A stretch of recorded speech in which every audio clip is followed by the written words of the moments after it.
Hey guys! Welcome to another video from Mindspill. Ano ang 15 foods na nakakalinis ng ating atay and will make you feel energized? Pero bago yan, pa-subscribe naman sa aming channel at huwag kalimutang pindutin ang notification bell para updated ka sa aming mga bagong videos. Napapansin niyo ba na kadalasan very unhealthy na ang mga kinakain natin? Masasarap nga naman talaga pero di natin naiisip na ang mga ito ay may mga bad effects din sa katawan natin.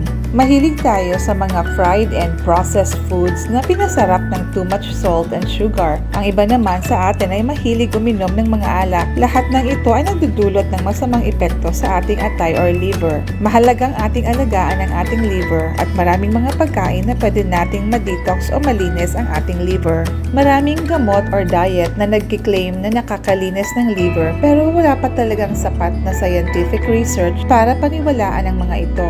Pero ang pinakamahalaga pa din ay pagkain natin ng mga masustansya na hindi fatty at pag-iwas sa mga alcohol para hindi magkasakit sa atay. So, umpisahan na natin ang mga pagkaing makakatulong sa pag-alaga ng ating liver the natural way.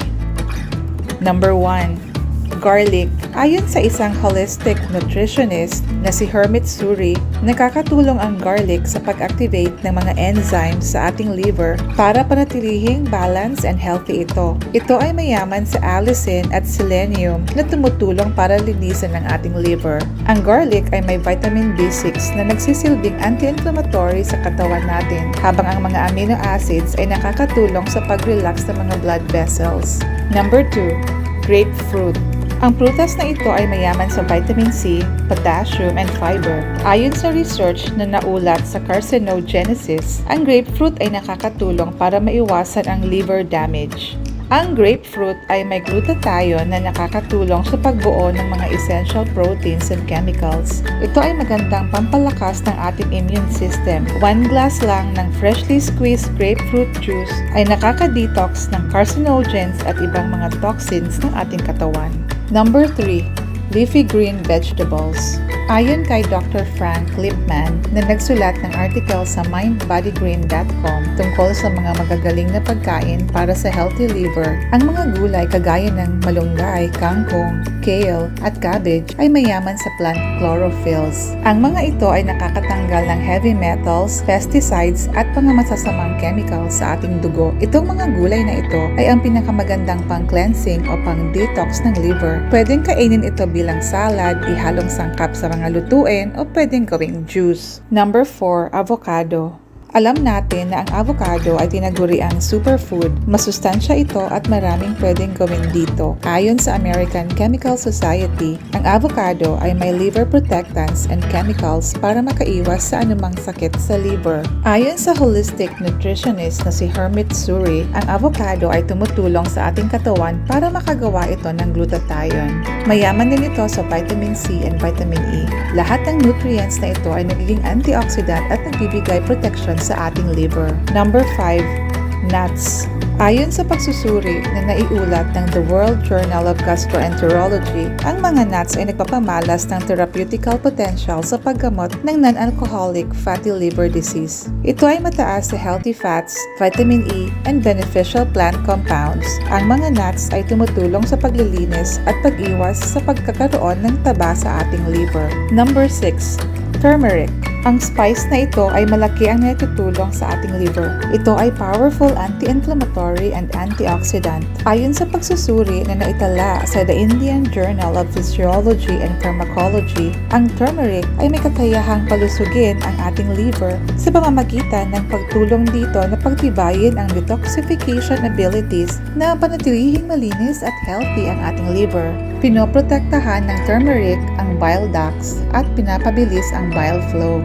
Iniiwas din ito na ma-convert ang mga alcohol at toxins para maging chemical na makakasira sa ating liver. Number 7. Lemons and limes.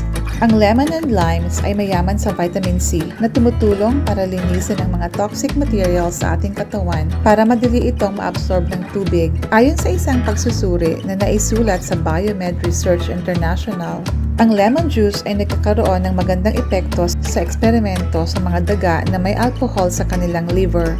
Ang pag-inom ng isang baso ng freshly squeezed lemon or lime tuwing umaga ay nakakatulong pasiglahin ang ating liver. Number 8. Green tea. Ayon sa pagsusuri na naitala sa Nutrition and Cancer, ang pag-inom ng green tea ay nakakatulong para makaiwas sa sakit na liver cancer. Ang green tea ay may plant antioxidant na kung tawagin ay catechins. Ito ay nakakatulong sa ating liver functions. Maraming benefits ang green tea. Kung pipiliin mo ang pag-inom ng green tea for a healthy liver, make sure na huwag uminom ng green tea extract dahil ayon sa mga research, ang extract ay may negatibong epekto sa liver. Number 9. Berries. Ayon sa The World Journal of Gastroenterology, ang mga berries, lalong-lalo na ang cranberries at blueberries, ay may taglay na anthocyanins. Ang mga antioxidants na ito na nagpapakita ng anti-carcinogenic and anti-inflammatory biological activity ay tumutulong na panatilihing healthy ang ating liver. Number 10. Apples. Sa isang eksperimento na ginawa sa University of Iowa, napag-alaman na ang mga daga na binigyan ng doses of orsolic acid na makukuha sa balat ng apples ay hindi nagkaroon ng sakit sa liver na related sa obesity kahit pa mas marami silang kumain kumpara sa ibang daga. Number 11. Whole grains. Ayon sa naitala sa The International Journal of Endocrinology, ang mga taong may mataas na bilang ng whole grains sa kanilang diet ay may mas mababang peligro sa mga non-alcoholic fatty liver diseases. Number 12. Broccoli and cauliflower. Ang mga gulay na kagaya ng broccoli at cauliflower ay nakakatulong maprotektahan ang ating liver from damage at pinapalakas nito ang detoxifying enzymes para mapanatili itong malinis at healthy. Number 13. Coffee.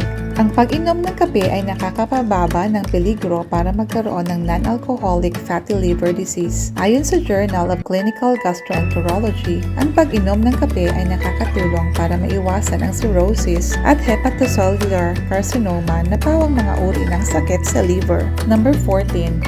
Fatty fish. Ang omega-3 polyunsaturated fatty acids in oily fish ay nagpakita ng lipid accumulation, liver enzyme levels, improved insulin sensitivity, and anti-inflammatory effects ayon sa The World Journal of Gastroenterology. Number 15. Water.